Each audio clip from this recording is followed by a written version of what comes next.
Wow. Wow. Whoa. That's a lot of people.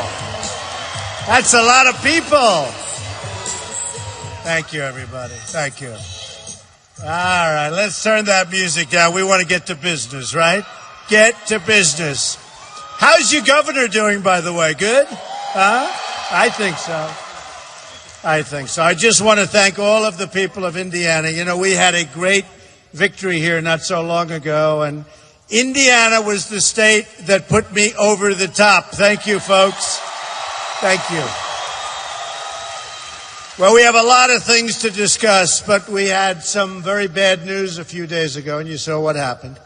A lot of bad things are happening, and I was going to go through a whole litany of that, but we don't want to. We want to be upbeat. We want to be positive. We want to be strong, and we're going to be strong. We're going to be stronger than ever before. We're going to be greater than ever before. We're going to bring our jobs back. We're going to bring our military back. It's being depleted so badly. We're going to take care of our veterans, which we have to take care of. We're going to get rid of Obamacare, which is a disaster, and replace it with something terrific. We end Common Core. We bring our education back to the local communities, like this local community, where the people love their children and they want to see their children be well educated. So important. We're going to save our Second Amendment. We're going to save our Second Amendment. And it's under siege. You know, I wrote a few words today, and I think it's important that we go through it as a group. It's been a special place, and you're special people, and I know so many people tonight in the audience. And you're all over. Look at all those cameras up there, folks. Look at all those cameras. They don't stop. They don't stop. But I just wanted to say, I wrote this quickly, but it means it came right from the heart. And I have to say that our whole nation grieves and mourns for the loss of 5 heroes in Dallas, law enforcement. These were great, great people. Great people.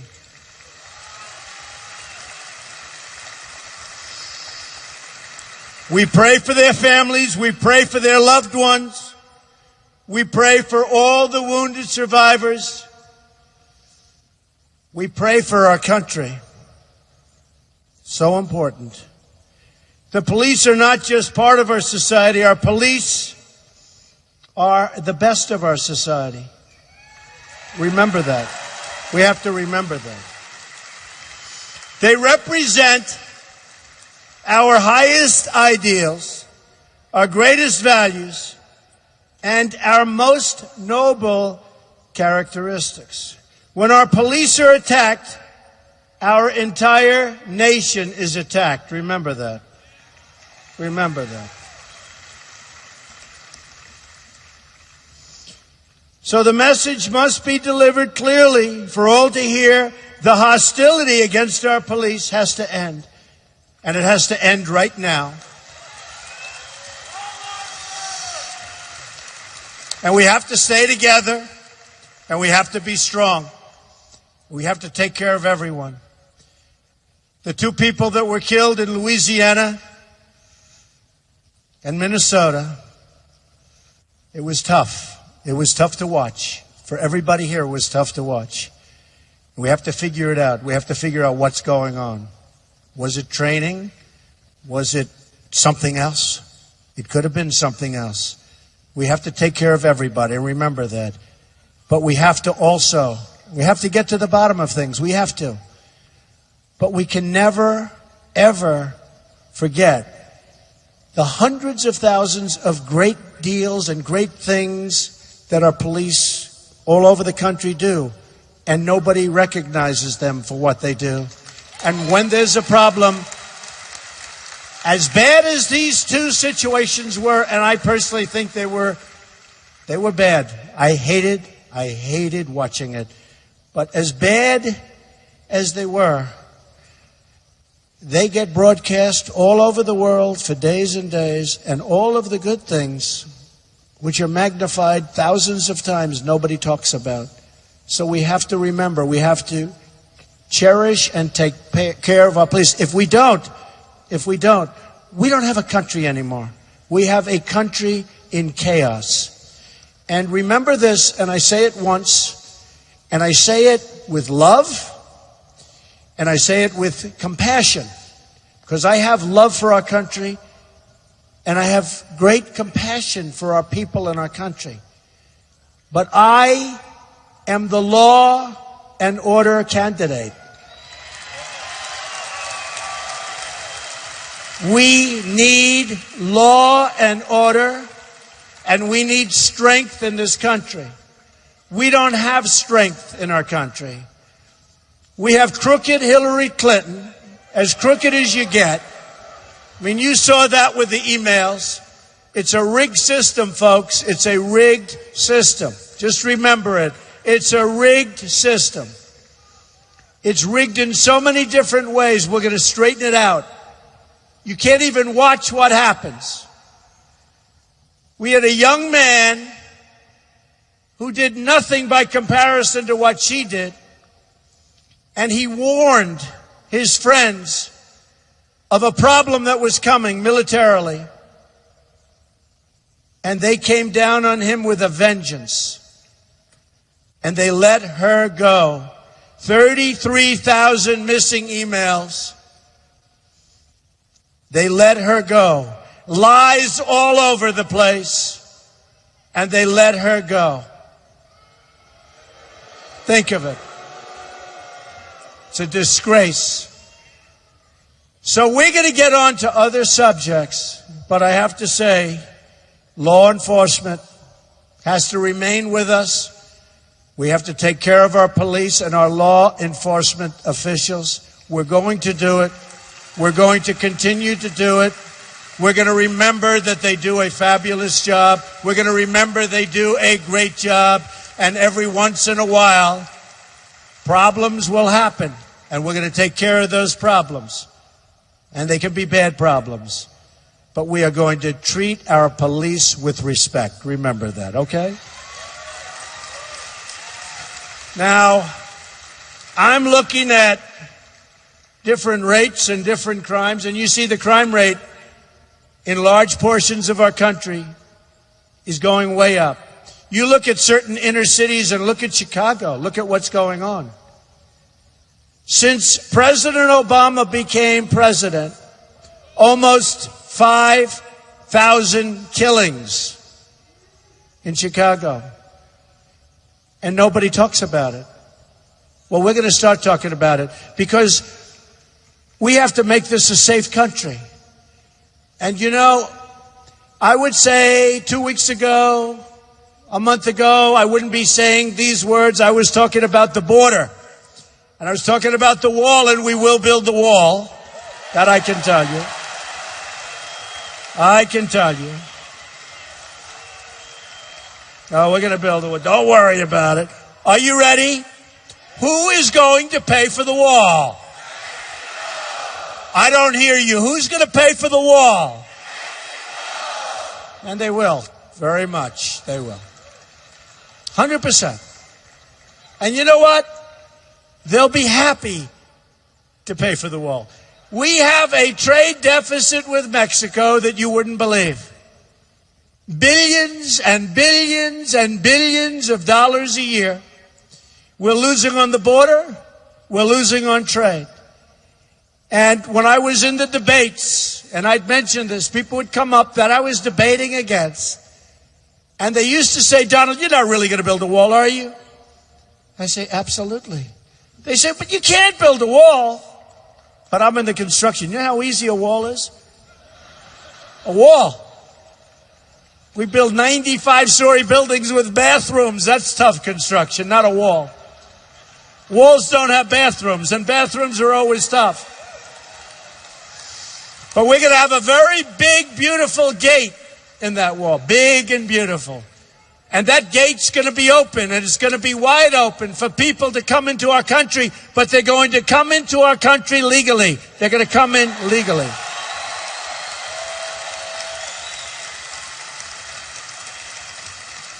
And they're going to be people that love our country.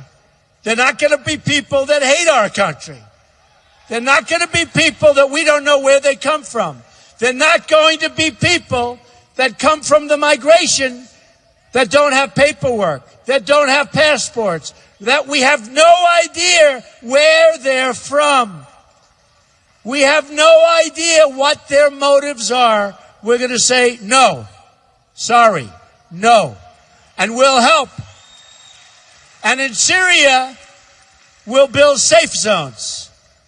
And we'll get other people to put up the money. Because we are going to owe very soon 20 trillion with a T. Nobody even knows what it means. We're going to own right now, can you believe this? $20 trillion. Soon going to $21 trillion. So we're going to get the Gulf states, who have so much money, folks, so much money, and we're going to get them to put up the money and others, and we're going to take care of people, and we're going to have compassion, but we can't allow them to come into our country. We have enough problems right now. You see what happened in Orlando. You see what happened in San Bernardino. We can't allow it to happen. So we're going to build safe zones. We're going to take care of people. We're going to have other people fund these safe zones. We're going to build up our military. We should have never been in Iraq. But once we went into Iraq, we should have never left the way we left. We left like fools. We went in, should have never happened. I didn't want to go from the beginning, and I have proof from the beginning. I didn't want Iraq. I said, you're going to destabilize the entire Middle East, and that's exactly what happened. But then we were there, losing thousands of lives, spending trillions and trillions of dollars. Probably in the Middle East, we're up to $4 trillion. And we're in worse shape now than we were 15 years ago before the whole deal started. Far worse, not even close. Far worse, far worse. So what we're going to do is we're going to start thinking smart. We're going to be smart again. We're going to make great military. And by the way, I said for years, we've got to keep the oil. I said, keep the oil. You leave, you keep the oil. We didn't do it. We didn't do it. I said it for years. Once we were in, I said, when we get out, it's going to be a disaster. But when we get out, we should have left some troops there. And I hate saying that, but we should have left some troops there. And it would have been better, certainly, than it is right now. Can't be any worse. But I always said, keep the oil. But we didn't keep the oil. So who has the oil right now?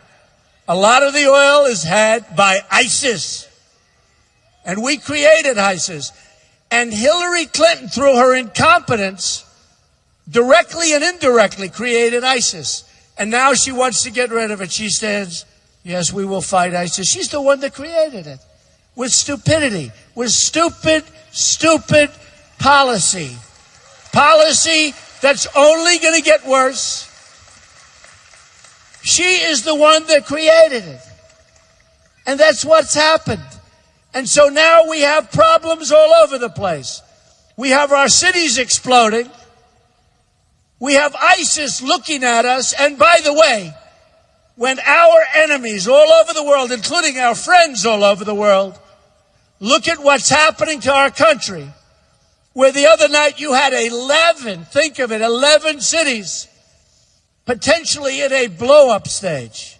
Marches all over the United States. And tough marches. Anger. Hatred.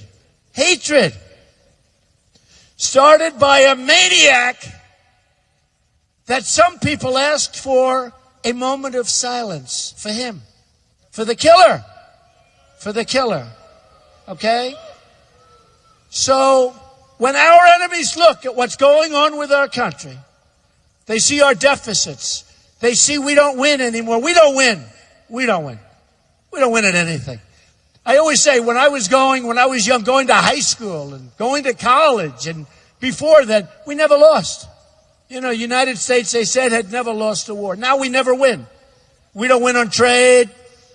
We don't win with our military. Our military is so depleted. Our military has fighter jets that are in use, flown by great, great American people that are so old, and they can't get parts for the fighter jets. These are people flying these jets now in combat. They can't get parts, so they go to the plane graveyards in the deserts. They go to museums where they have similar planes, and they strip the planes of parts to use for our fighter pilots to fly. This is what we've been reduced to. And I'll tell you something. Hillary Clinton is incompetent, okay? The greatest single thing, in my opinion, that she's ever done is to get out of the email problem. I think it's incredible. She did a great job on that. I think it's her greatest achievement. I think when they look back on Hillary Clinton, they will say the greatest achievement of Hillary Clinton was getting out of this problem with emails. Nobody could have gotten. Houdini couldn't have gotten out. She was so guilty. I have a list. Look, page after page of the lies. Page after page, the lies. All over. Look at this. Page. I don't want to read it to you. The press would say, you should spend your entire speech talking about Hillary Clinton and the emails. I don't want to talk about it. You know what? It was all lies, folks. I don't have to go through and bore everybody. It was so horrible. It was so disgusting. It was so outrageous. You look at General Petraeus. Look what happened to him for a tiny fraction of what crooked Hillary did. You look at other people for a tiny fraction. Look at what happened to them. So I just tell you this. We have a candidate on the other side who, if she ever gets elected, it will be 4 more disgusting years of Obama. It will be 4 more years of weakness. It'll be 4 more years of civil unrest. It will be 4 more years of not winning with our military and not winning against ISIS. They don't have a clue how to beat ISIS. They don't have a clue. But it'll be 4 more years of Obama and Obamacare and all of these things that don't work. Except I think actually it will be worse. Today I see Bernie Sanders gave her this very, sort of strange endorsement. I want to tell you, a lot of Bernie Sanders people are so upset about it, they're going to be voting for Trump. I really believe that. They're going to be voting for Trump. They're going to be voting for Trump. Because the one thing that Bernie Sanders and I have in common was trade. Now, he can't do anything about it. He just knew it was bad. I know how to fix it. Because I am in favor of free trade. A lot of people say I'm an isolationist. Okay? Of course, when you're losing $800 billion a year on trade deficits, maybe that's not the worst thing. But we're going to straighten it out. I believe in open borders for trade. I believe in free trade. The problem we have is that virtually every single country that deals with us are far sharper and far better. They have their best negotiators. We have people that are political hacks negotiating for us. We have people that don't know what they're doing. I have the greatest businessmen in the world that have endorsed me, including people like Carl Icahn, great businessman. We have some of the greatest negotiators, maybe the greatest negotiators in the world. We don't use them. We use political hacks. We have people in there that got in for politics.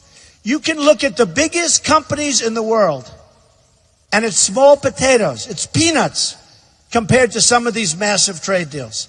And we have people that should never be negotiating trade deals. Just like we have Secretary of State Kerry negotiating with Iran, and what they did to him and you, because he has no idea what the hell he was doing and what he gave away, Israel is in serious jeopardy. Frankly, we're in serious jeopardy. And we made a power out of Iran. We made a power. Number one, we should have never gone in and negotiated that deal until we got our hostages back. Ever. Ever. We should have never, ever gone in. And what you say is, folks, we have to get them back. And if you don't want to give them back, you leave the meeting. You leave the meeting and you double up your sanctions. You would have had them back within 24 hours. I guarantee you that. But we didn't do that. We never left any meeting. I kept waiting for the whole delegation.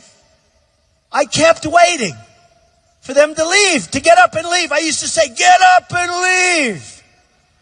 Perfect. Get up. We didn't win anything.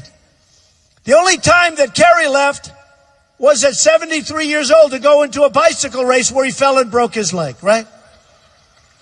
And I always tell people, I promise you, I will never enter a bicycle race when I'm in the midst of an important nuclear negotiation. I promise. I promise. But when you look at it, number one, we should have gotten them back. And the other thing, we should have never given them back the $150 billion. And I would have said very nicely, my father used to think I was a little bit rough. And he used to go, easy, son. Son, take it nice and easy. You got to take the lumps out. He had an expression. Good father. We all had great fathers, I hope. I had a good father. But I learned a lot. He said, and he'd go like this with his hand. He said, you got to take the lumps out. Take the lumps. Easy. Nice and easy. Take the lumps out. You're a little too rough. What do you mean, Pop? You're a little too rough. And over the years, I think I've learned that. Made great deals. Built a great company. Great company. Took advantage of every single thing you can because you're working for yourself. You're working for your family. You're working for your employees. You're working for... Took advantage of every law. Some of these are the dumbest laws I've ever seen. Some of these laws are so stupid, but, you know, you take advantage of them. You're like a business person, right? Got to take advantage of them. Because you're really representing your employees, your company, your family. But my father would say, take the lumps out. So here's what I would have said on the 150. In the old days, when I was young, I'd say, we're not paying you back the 150 billion. You're not getting it. And there'd be a lot of hard feeling, right, in the room. You know, it'd take a while. They'd still come back. Don't worry about it. Because they need us. They need us. And then I would have left and he'll go with the sanctions. I would have done two things. Number one, hostages before we start uttering the first word. But number two, and how long were those hostages there? That negotiation took forever. And we didn't win a point. We lost everything. They're going to be a nuclear power. They're rich. They're powerful. How about Yemen? They're fighting on the other side of Yemen. We're fighting. They're fighting. I said, why didn't they make the deal to get out of Yemen? And Kerry said, because he didn't want to complicate the negotiations. Give me a break. Now, can you believe we're fighting each other? We're talking about one thing. They don't want to bring something else. It's too complicated. These are amateurs. But my father would say, take the lumps out. So here's what I would have said. Number one, we'd now be negotiating because our prisoners would have been back years ago. Years ago. I would have said, fellas, look, here's the story. Here's the story. We have a problem. Our country's flat broke. We owe 19 trillion, going to be 20 now with the omnibus budget, going to be 21 trillion very soon. I want to give you the money back. I really do. We don't have it, I'm sorry. They would have gone nuts. They would have said, what do you mean you got to give us the money? I said, no, we want to. We don't have it. I want to so badly. We love you. You're such great people, such nice people, so kind. Take a look at what they do to their hostages and their prisoners. You'll find out about tough people. Great negotiators. Persians, great negotiators. I would have said, remember, nice and easy. I would have rather done it my way, but I respected my father. So I would have said, we don't have the money, can't do it. They would have left, we would have left. We would have been back in 2 weeks, okay? We would have saved $150 billion. So those two things. We would have had our hostages back. We would have saved $150 billion. Now they're so rich. They're buying airliners. They're buying everything. They're buying probably nuclear weapons. We just don't know about it, okay? What the hell do they have to do nuclear weapons? You know, we're worried about them making nuclear weapons. They'll buy them. They've got the money. They made such fools out of us. Folks, those days are over. They're over. They're over.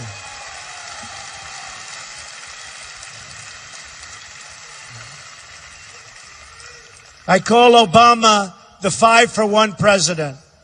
So we have a traitor named Sergeant Bergdahl.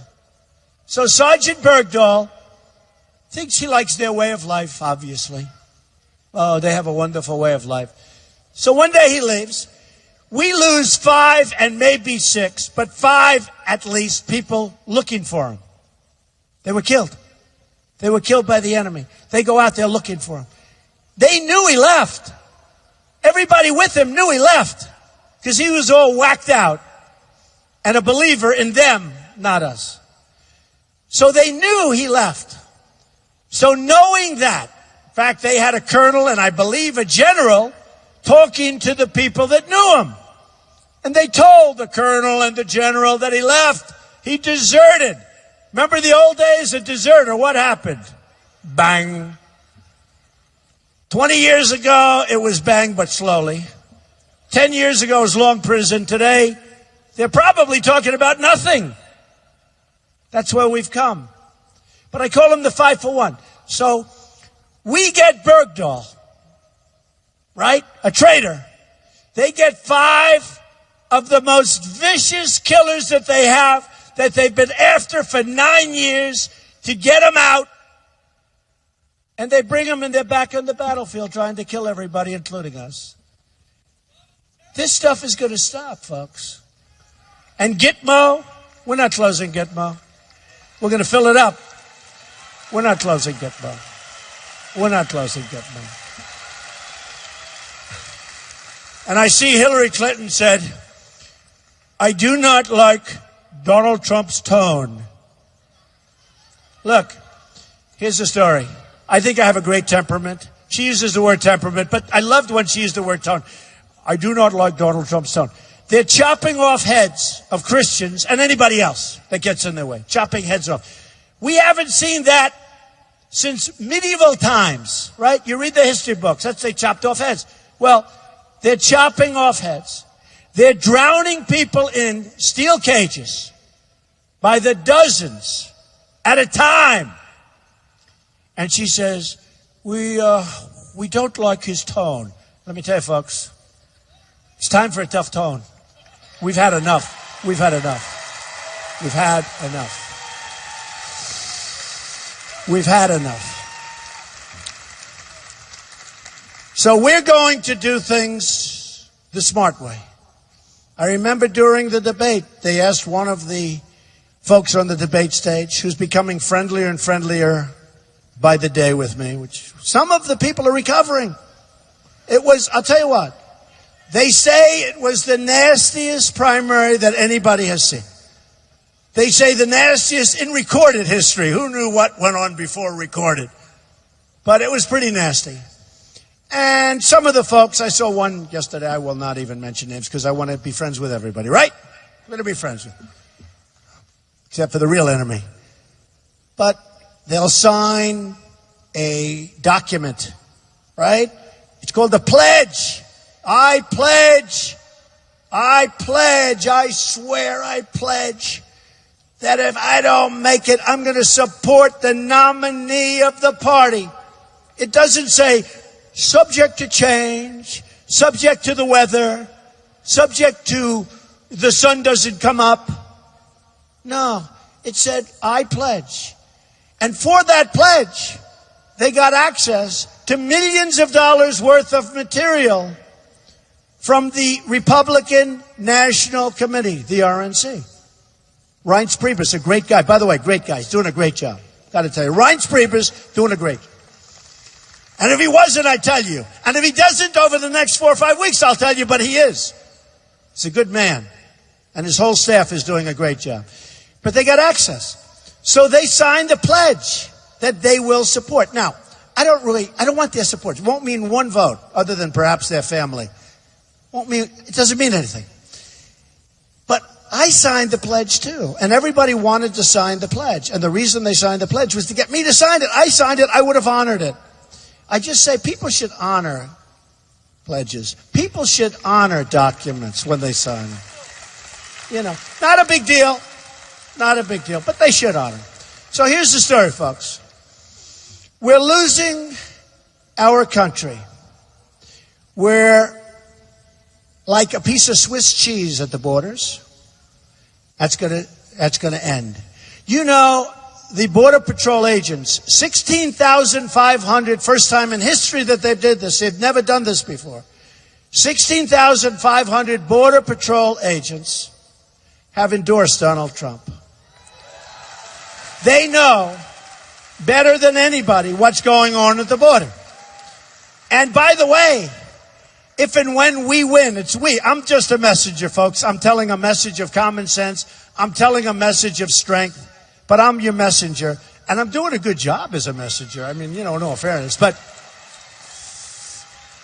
16,500 Border Patrol agents endorsed Donald Trump. If they didn't, their job's much easier. What they do now is they stand there, beautiful equipment, great people. People walk right by them. That's an easy job. They can't stand it because they don't like what's coming into our country. They want to do their job. With me, they're going to be working really hard. And I said to them when they called me to tell me about the endorsement, never done it before. They've never endorsed a presidential candidate before. 16,500 great, great people. And I said to them, so let me tell you, I want to ask you this question. How important is the wall? They said, Mr. Trump, the wall is vital. I don't know what I would have done if they said it's not important. I would have had to say, I guess well, I'm building it because I respect these people. They know better than anybody. They know a hell of a lot better than the consultants and all these people that are making millions of dollars that don't have a clue. Who's better at that? I said, how important is the wall? Mr. Trump, never forget the answer. The wall is vital. It's vital. Very important. Very important. They actually said it's a tool toward real security, an important tool. And then I spoke with Sheriff Joe Arpaio from Arizona, and he called me out of the blue, and I've read about Sheriff Joe. I mean, he knows borders, right? Amazing guy. Tough guy, but he's an amazing guy. And he said, Mr. Trump, I just want you to know that I'm endorsing you because you know more about this stuff than anybody. You know more about this stuff than people doing it for 25 years. You get it. You know what's happening. I'm endorsing you.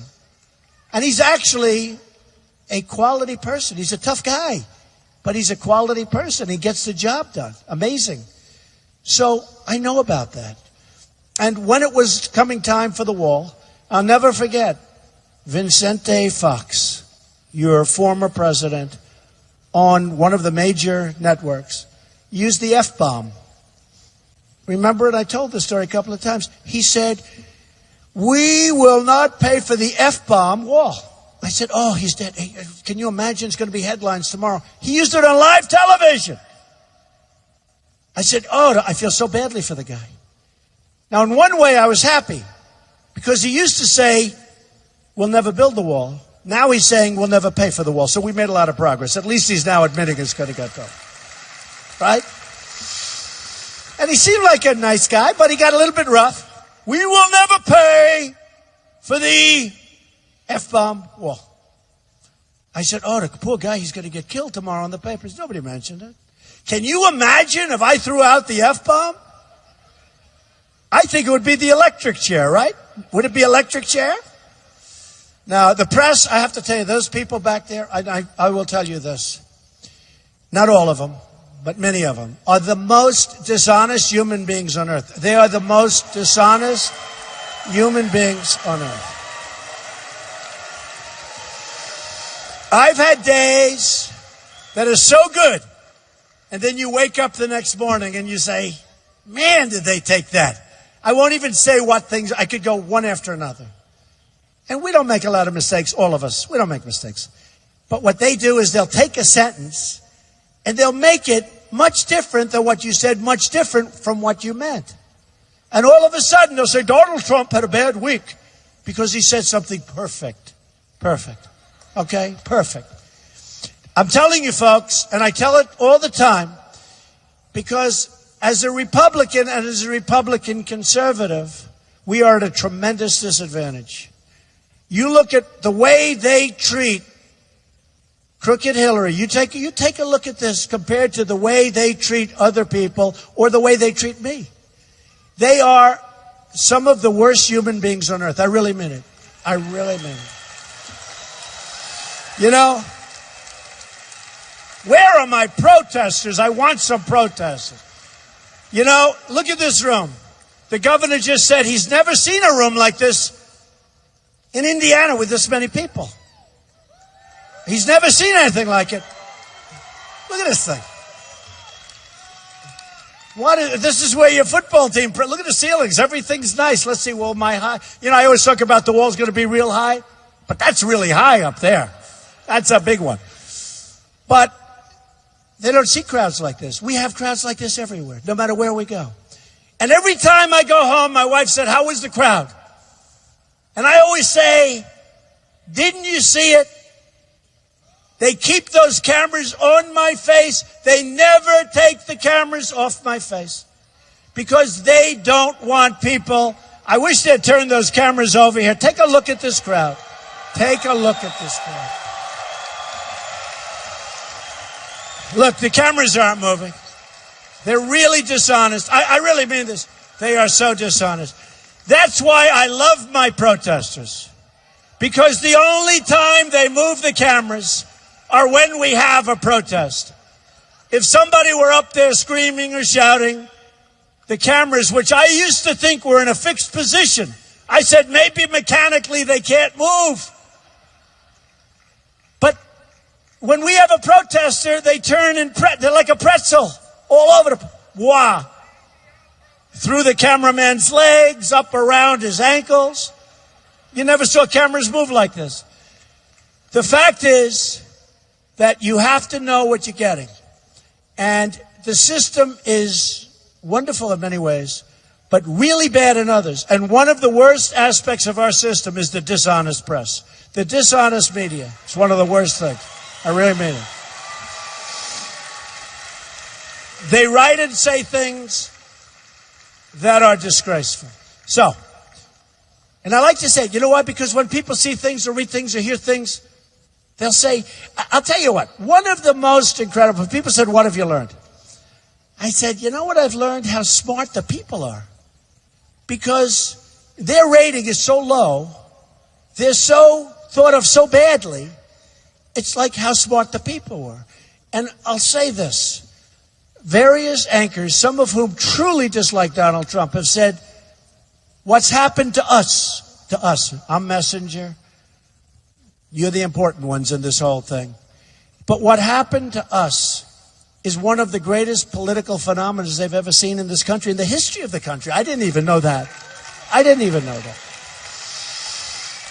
Bill O'Reilly, of course, I'm on his show tonight, so if you get home, you'll see the second edition. But Bill O'Reilly said, the single greatest political phenomena that he's seen in his lifetime. Now, he's a pro, smart guy, tough. But the single greatest political phenomena that he's seen in his lifetime is Donald Trump and all of us, the whole thing. We've been on the cover of Time magazine. We've been on the cover of Time magazine so much it becomes routine. In fact, they just told me, Mr. Trump, sir, you're on the cover of Time magazine again this week. I said, all right. You know, in the old days, I'd say, wow, that's a big deal. Now it's like, really? That's good. That's all right. You're on the cover of Time magazine. I'm not on the cover of Time magazine. You're on the cover. Just remember that. So we have a lot of things that are taking place. We have a bad enemy. We have an enemy that's dishonest. We have a press that's dishonest. We have a group of people that want to get elected who have a rigged system and who have really rigged the system to a large extent. They've really rigged the system. I mean, say what you want about Bernie Sanders, but those superdelegates, That was worse than what happened with us. And frankly, the only reason I could win is we won in such landslides all over the place, including Indiana. What a landslide that was. And we love Bobby Knight. Do we love Bobby Knight? Oh, that Bobby Knight. I love my Bobby Knight. We had so many coaches, Gene and Digger and Bobby, and we had so many coaches. Lou Holtz. We had so many coaches that came out in our favor. I do well with coaches, I'll tell you. But the coaches like me. But Bobby was out here working really hard, and I could see it right at the beginning. This was going to be the watershed. We weren't going to. But Bobby came out, and I came out, and we went to arenas. You've never seen so many people. A lot of you were at those arenas. But it's been amazing. So here's the story, folks. We've got to stop 4 more years of Obama. We've got to stop Hillary Clinton, who's as crooked as they come. We've got to bring our country back. We have to make great trade deals again. We're going to make deals that bring our jobs back. And we're going to get along great with these countries. And we're going to trade with these countries. I am not an isolationist. I'm a free trader. But I'm a free trader to make great deals, not to make horrible deals.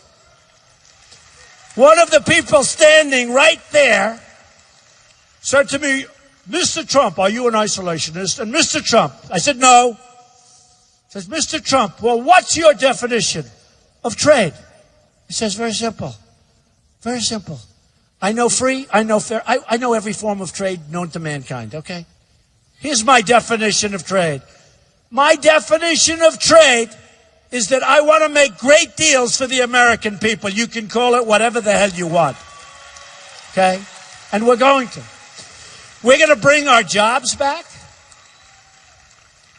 We're going to bring our manufacturing back. You look at what's happened to the manufacturing since Bill Clinton signed probably the worst deal economically in the history of our country, NAFTA. That deal was signed by Bill Clinton. You look at areas even from here, but you look at places like New England and New York State and Pennsylvania, great state. We're leading in Pennsylvania, by the way. Just came out. I hear we're leading in Florida. I hear we're leading in Ohio. I hear we're leading all over the place. And the Rasmussen poll just came out. We're leading nationally. But we have a long way to go. And we're dealing with a dishonest system. We're dealing with a crooked system. We're dealing with a rigged system. So we got a long way to go, folks. And we don't want anybody to take it away from us. And when this person said to me, by the way, what you've done has never been done before. Congratulations. It doesn't even matter if you win or lose the election. What you've done has never been done before. Winning all the primaries, beating great professionals, and they're very talented people, beating these. It's never been done before. You'll go down in the history books, Mr. Trump. I said, do me a favor. Don't even tell me about it. Because if I don't win the next one, I will consider it a big, fat waste of time and $55 million I put up. And I'm still putting up a lot more. And we raised $51 million last month, and we started toward the middle of the month. And everyone was shocked. And much of that money came in small donations, like $71 average or something like that. And I put up millions, but I did it like I want to incentivize people. I want people to realize that I'm raising money for the Republican Party and the RNC. That's what we want to do. Because we want to keep our majority. We want to keep our House. We want to keep our Senate. Because I'll tell you what, if we can do that and we have Trump as president, we are going to be able to do things that are going to be so great for our country. Going to be amazing. You know, we're one of the highest taxed nations in the world. And yet, in going around and meeting with people, small business people, big business people, if they had their chance and if they had their choice, they would rather get rid of rules and regulate. We have the worst regulations anywhere in the world. They actually would rather pay more tax, which is surprising, and get rid of these regulations that are choking everybody. People can't run their businesses.